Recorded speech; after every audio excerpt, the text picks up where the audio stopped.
একটু ভাবুন তো, ইনসানের নিজের কি আছে? কিছুই নাই। তবুও আমরা সবসময় নিজের জীবনে এটা আমার মনে করি, ওইটা তোমার, শুধু আমার আমার বলে পুরো জীবনটা অতিবাহিত করে দিই, কিন্তু আসলে নিজের বলে কিছুই নাই।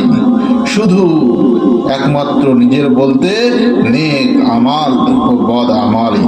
যেমন ইনসানকে জন্ম দেয় অন্যজনে, নাম রাখলো তাও অন্যজনে, শিক্ষা দিল তো অন্যজনে, রোজগার দিল তো অন্যজনে।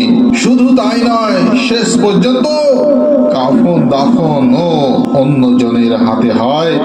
মরার পুরো সম্পত্তিটাও শেষ পর্যন্ত অন্যজনের হাতে বিলি করে দেওয়া হয়। ইনসান তবে এত গর্ব, অহংকার, রাগ